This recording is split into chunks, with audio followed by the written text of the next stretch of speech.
E aí, pessoal, tranquilo? Bom, antes da gente começar a aula hoje, aqueles avisos rápidos, né? A gente está acabando o segundo bimestre agora, tá? Então, dia 30 começa o terceiro bimestre. Então, com a maioria das salas, eu já estou começando a terceira apostila. Algumas salas ainda não. Então, eu sei que vocês vão receber a terceira apostila, tá? De qualquer forma, quem não receber a apostila ou quem não puder ir pegar, lembre-se que vocês têm acesso às apostilas na plataforma Positivo On, tudo bom?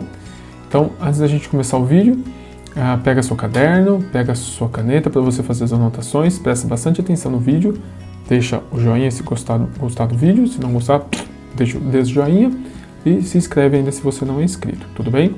Lembrando então que a gente vai começar o terceiro bimestre agora, então todas as próximas atividades que a gente tiver a partir do dia 30 contarão para o terceiro bimestre, tudo bom? Bom, pessoal do sexto ano, a gente vai finalizar rapidamente aqui só uma parte que ficou faltando de reações químicas, que eu não quis deixar na aula anterior, porque senão ela já ficou grande, né? Acho que ficou com 26 minutos, senão ela vai ficar com mais que meia hora, vocês vão ficar muito cansados de me ver falando.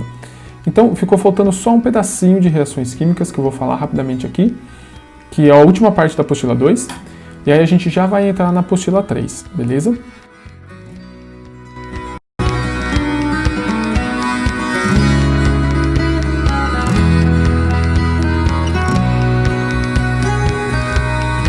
Bom, então o que ficou faltando de reações químicas? Vamos voltar rapidinho só para entender o que são reações químicas. Reações químicas são as reações que alteram a matéria, ou seja, alteram a substância que eu tenho. Eu tinha uma substância antes, eu passo a ter uma substância depois. É uma coisa antes, passa a ser outra coisa depois, beleza? Então, existe uma forma da gente representar uma reação química. Vocês estão vendo aí, isso parece um desenho, mas não é um desenho, né? Vocês estão vendo que do lado esquerdo está escrito reagentes, a gente tem uma seta e aí está escrito produtos. O que significam cada uma dessas coisas? Reagente, pessoal, é o que a gente tem antes da reação ocorrer, antes da reação química acontecer. A seta simboliza que a reação química está acontecendo. E o produto é o que a gente tem depois da reação química. E aí, um exemplo de reação química é a respiração, tá bom? Então a gente tem uma coisa antes de acontecer a respiração e outra coisa depois de acontecer a respiração. Nesse caso, a seta, a reação química, a gente chama de respiração, mas cada tipo de reação química tem um nome. Então como que fica a equação aí da reação química? A gente tem reagentes, a setinha e produtos. Mas quem a gente tem antes da respiração? Ou seja, o que a gente precisa para fazer a reação de respiração? A gente precisa de oxigênio e glicose, ou seja, esses caras eles vêm antes da reação. Então eu preciso ter oxigênio e glicose para a reação química poder acontecer. Eles são os reagentes, eles vão reagir, fazer a reação, beleza? Aí eu tenho a setinha e depois em produtos eu vou ter o quê? Gás carbônico e energia. Então quando a gente respira, a gente inspira oxigênio, a gente pega a glicose que a gente pegou do alimento, da comida, e vai fazer o quê? Gás carbônico e energia, tá bom? Então é como se fosse um bolo, pessoal. Pensa que esses reagentes são os ingredientes do bolo, tá bom? Então você tem açúcar, você tem fermento, você tem chocolate, enfim, tem tudo que você vai colocar no bolo. A setinha, a reação química, é justamente você fazer o bolo. E o produto é o bolo final, tá bom? Só que quando você faz um bolo, você ainda tem chocolate, você tem todos os ingredientes ali misturados. Na reação química, você muda quem são esses ingredientes, eles passam a ser outra coisa. É como se você pegasse, sei lá, fermento e chocolate e depois fizesse o bolo e gerasse, sei lá, óleo e água, tá bom? Não é isso que acontece quando a gente faz o bolo, né? Mas eu usei o bolo só como uma comparação. A gente tem um antes e a gente tem um depois. Os reagentes são os ingredientes da reação química, a setinha é a reação química e os produtos é o que a gente tem depois da reação química, tudo bem? E aí, pessoal, a gente tem formas de acelerar essa reação química ou retardar essa reação química. Ou seja, fazer ela acontecer de forma mais rápida ou fazer ela acontecer de forma mais lenta. Como que a gente pode fazer a reação química acontecer de forma mais rápida? A gente pode aumentar a temperatura. Então, você aumentando a temperatura, você faz com que as moléculas e os átomos que ficam mexendo assim, Quando você aumenta a temperatura, você faz eles mexerem mais rápidos, tá bom? E eles acabam batendo com maior força um no outro, a reação química acaba acontecendo de forma mais rápida, tá bom? Temperatura é o quanto essas moléculas elas agitam, elas ficam todas tremendo, vamos dizer assim, né? Então, quanto maior a temperatura, mais elas são agitadas, mais rápido vão acontecer as reações químicas.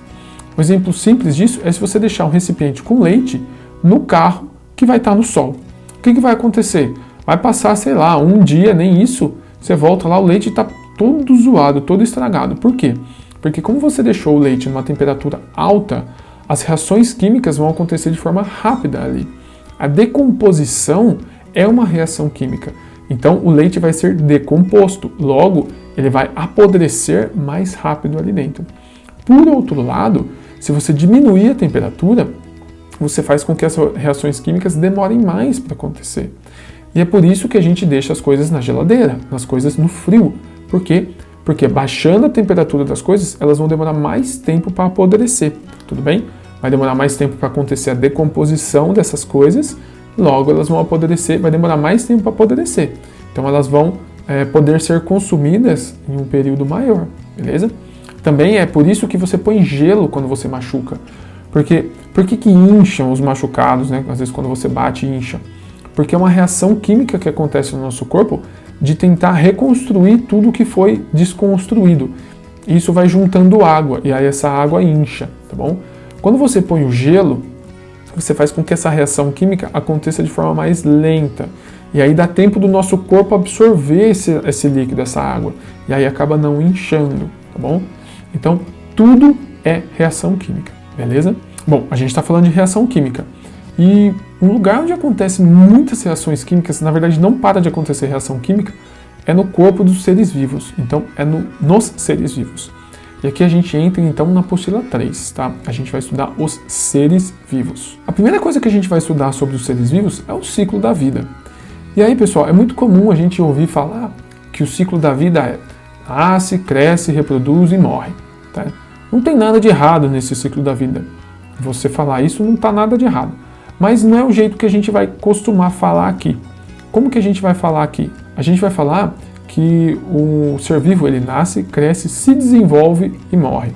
Porque reproduzir não diz com clareza ou com precisão o que acontece nesse meio tempo, né? Quando um ser humano ele chega na parte adulta da vida dele, ele não se reproduz só, ele se desenvolve.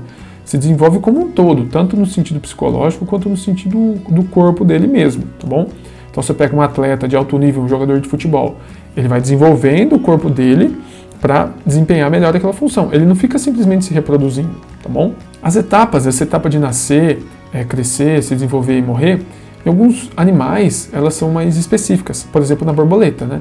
Você tem aquelas etapas da borboleta. Ela entra no casulo, é uma lagarta, entra no casulo, muda e vira borboleta. Já na gente, por exemplo, não existe essas divisões bonitinhas, assim, retinhas, né? A gente vai passando isso de forma gradual, tá bom? Então, em alguns seres vivos, esse ciclo da vida, ele é por etapas bem definidas. Em alguns outros, é meio que gradual, assim, você não percebe quando começa uma etapa, quando começa a outra etapa, beleza? Bom, mas dentro dessas etapas aí, a primeira delas é nascer. E como que alguém nasce? A pergunta que meu filho sempre faz, né? Mãe, como que eu fui parar dentro da sua barriga? Acontece a reprodução, tá, pessoal? E existem basicamente dois tipos de reprodução nos seres vivos. E aí, quando eu estou falando seres vivos, eu estou incluindo tudo que é vida. Bactéria é vida, plantas são vidas, algas, animais, tudo. Tudo isso é vida, tá bom? Vírus, pessoal, a gente não considera vida, beleza? Então, vírus não é vida. Então, tudo isso que é vida se reproduz para nascer um novo ser, beleza? E como que acontece essa reprodução, já que eu falei que tem duas formas? A primeira dessas formas é a forma assexuada. A forma assexuada, pessoal, é uma forma de reprodução onde o ser vivo ele se divide, tá bom? Ele gera um clone dele mesmo. Então é muito comum a gente ver em alguns desenhos ou algumas animações uma célula ela se esticando e se dividindo, tá bom? É exatamente isso que acontece.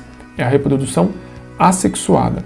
Você gera outros seres, beleza? A partir de um mesmo ser. Qual que é a vantagem disso, pessoal? A vantagem disso é que você consegue gerar uma grande quantidade de seres a partir de um só, tá? Então você tem um que se divide em dois. Cada um desses dois se divide e forma 4. Cada um desses 4 se divide e forma 8, depois forma 16 e assim vai. Então vai crescendo, tá bom? Então você tem um número grande de indivíduos. Mas qual que é a desvantagem disso? Como você gera clones um do outro, você não gera o que a gente chama de variabilidade genética. A gente já vai entrar em detalhes para ver o que é essa variabilidade genética. A segunda forma da gente ter reprodução nos seres vivos, pessoal, é a reprodução sexuada. Pessoal, isso aqui não tem nada a ver com relação sexual. Pode ter a ver, mas não necessariamente tem. Por exemplo, os peixes. Como funciona a reprodução dos peixes? Não há relação sexual. O macho simplesmente joga a parte masculina dele, como se fossem os espermatozoides dele na água, e a fêmea joga os óvulos. Aí acontece a fecundação no meio da água e você tem os peixinhos ali, como se fosse o Nemo, por exemplo, tá bom? Então não há relação sexual. Então a reprodução sexuada não necessariamente tem relação sexual envolvida, tudo bem? Mas então o que é essa reprodução sexuada? É quando acontece a troca de material genético. Como assim, professor? É quando vem uma informação do novo ser vivo do pai e outra da mãe, uma do masculino e outra do feminino. E aí você junta essas duas informações. Então eu sou fruto de informações do meu pai e da minha mãe. O meu filho é fruto de informações minha e da minha esposa. Vocês são do pai de vocês e da mãe de vocês. Então, todo ser precisa vir de duas informações. Então, a reprodução sexuada exige que você tenha dois seres, geralmente de sexos opostos, para desenvolver esse novo ser. Por que eu disse geralmente de sexos opostos? Porque existem os seres hermafroditas. Por exemplo, a minhoca. Ela tem a parte masculina e a parte feminina nela mesma. Então ela consegue se auto-fecundar, beleza? Mas isso é campo para outro estudo. Tá, mas qual que é a vantagem dessa reprodução sexuada? A vantagem dela é que a gente tem variabilidade genética, que a gente já vai conversar o que é. E qual que é a desvantagem? É que você gera menos indivíduos. Então a assexuada, onde não há troca de informações, você vai dividindo um carinha só. A vantagem é gerar muitos indivíduos e a desvantagem é não ter variabilidade genética. E a sexuada, a vantagem é ter variabilidade genética e a desvantagem é não ter tantos indivíduos assim. Então, uma é o oposto da outra, né? Beleza, mas o que é essa tal de variabilidade genética que eu estou falando? Bom, variabilidade genética, pessoal, é quando você gera seres completamente diferentes. Aí você fala assim, bom, mas eu sou muito parecido com meu pai ou com a minha mãe, eu não sou totalmente diferente. Tudo bem, mas eu sou muito diferente de vocês. Bom, eu tenho a pele clara, o olho azul, o meu cabelo, se eu deixar ele crescer, ele fica enrolado, e meu cabelo é bem preto, né? Tem pessoas que são loiras, de olho castanho, com a pele mais escura e o cabelo, sei lá, liso, tá bom? Ou seja, várias informações diferentes aí. Qual que é a importância de eu ter uma pessoa que tem a pele mais escura, uma pessoa que tem a pele mais clara, um olho mais claro, um olho mais escuro, o cabelo, e assim vai? Por que é importante ter essas diferenças? Ou seja, por que todo mundo é diferente um do outro? Por causa da variabilidade genética. Mas por que isso é importante? Vamos supor que tem uma doença que atinja todas as pessoas de olhos azuis e mate todas essas pessoas. Bom, eu vou morrer, mas o meu filho não vai morrer. Por quê? Porque o meu filho, ele tem olho castanho. Ele foi fruto de material genético meu e da minha esposa.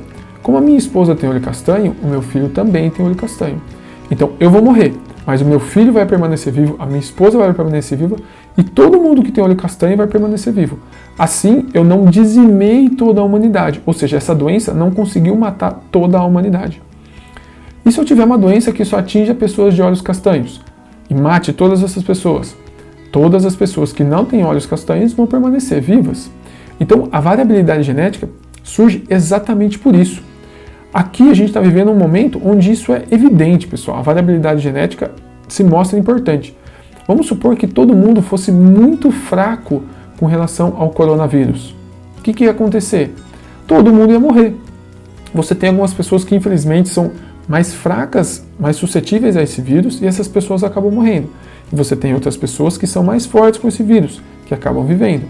Mas pode ser que outra doença atinja mais outras pessoas e assim vai. Você nunca tem um tipo só de pessoa. Porque se você tivesse um tipo só de pessoa, todo mundo com olho azul viesse uma doença e matasse todo mundo que tinha olho azul, o que ia acontecer com a humanidade? Ela ia morrer. Então o fato de você misturar material genético, você criar variabilidade genética, faz com que as espécies sejam menos suscetíveis a se extinguirem, ou seja, a sumirem da Terra. Então a variabilidade genética é uma forma de proteger a espécie. É você gerar vários tipos de indivíduos daquela mesma espécie para que eles sejam propícios ou sejam mais fortes a determinadas coisas do que outros. Então só para a gente pegar um exemplo saindo aí do ser humano, você pega, sei lá, o vira-lata. Por que o vira-lata geralmente ele é mais forte com relação a doenças? Porque ele vai pegando informação de várias raças. Então uma raça é mais forte para um tipo de doença, outra raça é mais forte para outro tipo de doença. E aí junta tudo isso no vira-lata. Então o vira-lata ele pega um monte de forças contra doenças. E aí ele acaba sendo mais resistente a determinadas doenças. Então a variabilidade genética é uma forma inteligente de perpetuar a espécie, o que não acontece com a reprodução assexuada. Como todo mundo é clone um do outro, o que acontece? Se tiver uma doença que atinge um daqueles caras, vai atingir todo mundo. E aí todo aquele grupo vai morrer. Então essa é a parte da reprodução. Mas tem uma outra característica que a gente vai ver hoje ainda, que é a parte do crescer. Bom, para a gente crescer, a gente precisa do que, pessoal? A gente precisa de energia. E como que a gente tira a energia? Basicamente de duas formas de novo. A primeira delas é produzindo o seu próprio alimento. E a segunda é consumindo alimento, ou seja, comendo. Então, pessoal, existem dois tipos de seres, os que produzem o próprio alimento e os que não produzem o próprio alimento. Os que produzem o próprio alimento são chamados de autótrofos. Trófos é comida, auto é ele mesmo, né? Então é autótrofos, tá bom? Eu falei autotrófos para separar, né? Mas a pronúncia certa é autótrofos, que são seres que produzem o seu próprio alimento. Como assim produz o seu próprio alimento? Ele vai produzir ali, vai gerar uma carne do nada? Não, não é isso. As plantas são exemplos de seres autótrofos. As algas também e algumas bactérias também são exemplos de seres autótrofos. A fotossíntese, pessoal, é a forma desses seres gerarem o seu próprio alimento. Então, os seres autótrofos, as plantas, as algas e algumas bactérias, possuem como se fossem painéis solares dentro do corpo delas, que a gente chama de organela, mas isso deixa lá para o 7º ano. Então, dentro desses seres, existem células que são capazes de pegar a energia do Sol. Pegando essa energia do Sol, o que elas vão fazer? Elas vão gerar o seu próprio alimento. Como que elas geram o seu próprio alimento? Então, ela pega gás carbônico, que é o CO2, água, junto com a energia do Sol, faz uma reação química que gera oxigênio e glicose, que é a energia. Essa glicose é o que a planta usa para se alimentar. Então, ela mesma faz a fotossíntese, ela mesma produz essa energia, essa glicose. E esse oxigênio que sobrar, ela usa para ela mesma respirar. Então, a planta, pessoal, é um animal, é um ser vivo basicamente completo aí, né? Ele não precisa quase de nenhum outro ser vivo para existir, beleza? E os seres que não conseguem gerar o seu próprio alimento são chamados de heterótrofos, ou seja, são seres que precisam se alimentar de outras coisas. E aí o exemplo é a gente, né, pessoal? E todos os animais. Então todos os animais são heterótrofos, eles precisam se alimentar de outras coisas. E aí a gente tem o que a gente chama de cadeia alimentar, mas a gente vai entrar na cadeia alimentar lá no 7º ano. Ou seja, você tem seres humanos, por exemplo, que comem as plantas, então eles já estão comendo direto a energia da planta ali. Ou você pode comer a carne, né? Mas a vaca foi e comeu a planta, e aí a vaca pegou a energia da planta, você vai e pega a energia da vaca, tá bom? Mas de certa forma, toda a energia que a gente tira teve que vir da planta, beleza? Que é quem produz o alimento. Então, nós, os seres heterótrofos, não podemos produzir nosso próprio alimento. Então, a gente acaba consumindo isso através da comida. E a última coisa que a gente vai falar hoje, pessoal, são dos estímulos externos. O que são esses estímulos externos? São formas que os seres vivos têm de interagir com o ambiente, tá bom? E aí você vai falar assim, mas uma planta não interage com o ambiente. O girassol interage com o ambiente. Você já viu alguma planta torta, uma árvore torta que cresce toda torta? Por que ela cresce torta? Porque, como eu acabei de dizer, as plantas precisam de sol para fazer a fotossíntese. Então, às vezes, a planta ela vai crescendo procurando o sol. Outro exemplo é o dorme-dorme. Quando você encosta no dorme-dorme, ele fecha. Por quê? Porque ele está reagindo a um estímulo externo, tá bom? Então, As plantas reagem a estímulos externos. Por exemplo, elas absorvem água, elas jogam água para fora, dependendo se está muito seco ou se está muito úmido. Elas podem ter formas de engrossar um pouco o seu caule, às vezes se está uma temperatura muito alta, enfim. Elas têm formas de reagir a estímulos externos. Isso não significa que ela sente dor, tá bom? A planta não sente dor, mas ela reage a estímulos. E os animais, geralmente, têm os órgãos do sentido, tá bom? Geralmente têm os sentidos. Nós, por exemplo, temos 5, né? Que é o nariz, para cheirar, a boca para sentir o gosto, o olho para enxergar, o ouvido para ouvir e o tato, né, que acontece basicamente na pele. Então são 5 formas da gente interagir com os estímulos externos. Por exemplo, você ouvir é importante porque às vezes você ouve um grito e aí você sabe que tem alguém em perigo. Ou você sente o cheiro de uma carne, alguma coisa assim. Pensando em animais lá no meio da selva, às vezes ele pode, com o cheiro, ele pode sentir outro animal. Então, às vezes, ele pode perceber que tem um animal que está tentando caçar, ou ele pode perceber que tem um animal que está ali por perto e ele vai tentar caçar. Enfim, os órgãos do sentido são formas dos animais interagirem com o ambiente, tá bom? Então, todo ser vivo interage com o ambiente, seja ele uma planta, seja ele uma bactéria, independente do que for. Todo ser vivo reage ao ambiente externo. Algumas reações são mais complexas, tipo as nossas, outras são mais simples, tipo as das plantas, beleza? Então, pessoal, essa foi a nossa aula de hoje. Espero que vocês tenham entendido. Caso não tenham entendido, me mandem mensagem. Estudem, façam a lista de exercícios e até amanhã com o vídeo de correções. Um abraço e valeu!